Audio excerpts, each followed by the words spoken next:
Hi friends, welcome to my channel கிறிஸ்தாஸ் kitchen recipe. இன்னைக்கு நாம பொட்டுக்கடலை வச்சு ஸ்வீட் பேடா எப்படி பண்ணுறது தான் பார்க்க போகிறோம். இதை செய்யறதுக்கான பொருட்களும் ரொம்ப ரொம்ப கம்மி தான், குறைவான நேரத்திலேயே செஞ்சிடலாம். நம்ம சாப்பிடும்போது வாயில் வச்ச உடனே கரைஞ்சிடும், ரொம்பவே நல்லாயிருக்கும். வாங்க இந்த ரெசிபி எப்படி பண்ணுறதுன்னு பார்க்கலாம். ஃபஸ்ட்டு இந்த ரெசிபி பண்ணுறதுக்கு மிக்ஸி ஜாரில் 1 கப் அளவுக்கு பொட்டுக்கடலை சேர்த்துக்கோங்க. நீங்கள் வீட்டில் இருக்க கப்பு இல்லைனா டம்ளர் எது வேணாலும் அளவாக எடுத்துக்கலாம்.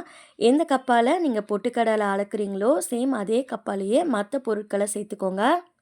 அடுத்து இது கூடவே 3/4 கப் அளவுக்கு சர்க்கரை சேர்த்துக்கோங்க. 1 கப் பொட்டுக்கடலைக்கு 3/4 கப் அளவு சர்க்கரை கரெக்டாக இருக்கும். இது கூடவே வாசனைக்காக 3 ஏலக்காய் சேர்த்துக்கோங்க. இப்போ இதை எல்லாத்தையுமே எவ்வளோ முடியுமோ நல்லா ஃபைனாக அரைச்சி எடுத்துகிட்டு வந்துடுங்க. இப்போ பாருங்கள், நான் பொட்டுக்கடலையை நல்லா நைஸாக அரைச்சி எடுத்துகிட்டு வந்துட்டேன். இதில் அப்படியே நம்ம ஸ்வீட் செஞ்சோம் அப்படின்னா கொஞ்சம் நரன்னு இருக்க மாதிரி இருக்கும். அதனால் நம்ம சலிச்சுட்டு அதுக்கப்புறமா ஸ்வீட் செய்ய ஆரம்பிக்கலாம். நம்ம சலிக்கிற சல்லடை பார்த்தீங்கன்னா நல்லா ஹோல்ஸ் நெருக்கமாக இருக்கிற மாதிரி பார்த்து எடுத்துக்கோங்க. கொஞ்சம் கூட கப்பி இல்லாமல் நல்லா சலிச்சு எடுத்துக்கோங்க. இந்த ஸ்வீட் பண்ணுறதுக்கு வெறும் 15 நிமிஷம் டைம் இருந்தாலே போதும். அடுப்பு பக்கமே போக தேவையில்லை, ரொம்ப ஈஸியாக செஞ்சிடலாம் குறைவான நேரத்திலேயே.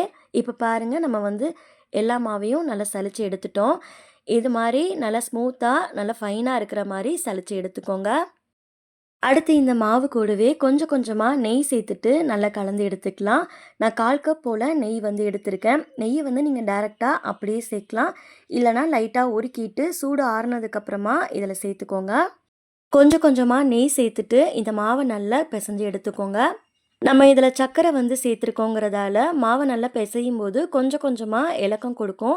அதனால் நெய் பார்த்துட்டு சேர்த்துக்கோங்க. உங்களுக்கு தேவைப்பட்டுச்சுன்னா எக்ஸ்ட்ரா பார்த்துட்டு நீங்கள் ஆட் பண்ணிக்கோங்க. எனக்கு இந்த மாவுக்கு நெய் கொஞ்சம் பத்தாத மாதிரி இருந்தது, அதனால் எக்ஸ்ட்ரா 2 டேபிள் ஸ்பூன் போல் நெய் சேர்த்துருக்கேன். மாவை பிசையும் போது ரொம்ப லூஸாக பிசைஞ்சிடாதீங்க, கொஞ்சம் ஹார்டாக இருக்கிற மாதிரி பிசைஞ்சு எடுத்துக்கோங்க. சப்பாத்திக்கெலாம் நம்ம மாவு பிசையும் பாருங்கள், அது மாதிரி இருக்கணும். பாருங்கள், இப்போ நம்ம மாவை பிசைஞ்சாச்சு. இந்த அளவுக்கு லூஸாகவும் இல்லாமல் ஹார்டாகவும் இல்லாமல் மீடியமாக இருக்கிற மாதிரி பிசைஞ்சு எடுத்துக்கோங்க. இப்போது இந்த மாவில் இருந்து கொஞ்சமாக மாவு எடுத்துக்கோங்க. தேவைப்பட்டால் நீங்கள் கையில் கொஞ்சமாக எண்ணெய் இல்லைனா நெய் அப்ளை பண்ணிவிட்டு நல்லா உருண்டையாக உருட்டிக்கோங்க.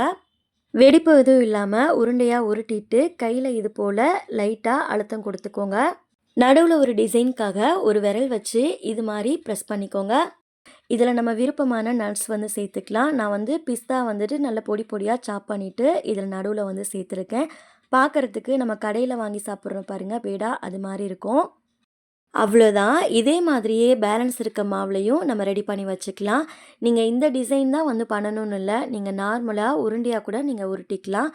உங்களோட விருப்பத்திற்கேற்ப நீங்கள் எந்த டிசைன் வேணாலும் பண்ணிக்கலாம். இதுக்கு மேலே பால்கோவா அச்சு இருந்தாலும் நீங்கள் அதில் கூட நீங்கள் டிசைன் பண்ணிக்கலாம்.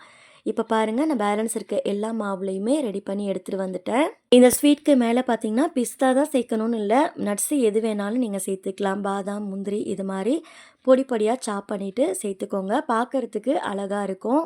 அவ்வளோதான், பொட்டுக்கடலை பேடா சூப்பராக தயாராகிடுச்சு. இது சாப்பிடும்போது ரொம்ப சாஃப்டாக வாயில் வச்ச உடனே கரைஞ்சிடும். வீட்டில் ஒரு டைம் ட்ரை பண்ணி பாருங்கள், எல்லாருமே விரும்பி சாப்பிடுவாங்க. ட்ரை பண்ணி பார்த்துட்டு உங்களுக்கு எப்படி வந்ததுன்னு மறக்காமல் உங்களோட ஃபீட்பேக்கை ஷேர் பண்ணிக்கோங்க. நெக்ஸ்ட்டு ஒரு ரெசிபி வீடியோவில் பார்க்கலாம். தேங்க்ஸ் ஃபார் வாட்சிங். பபாய்.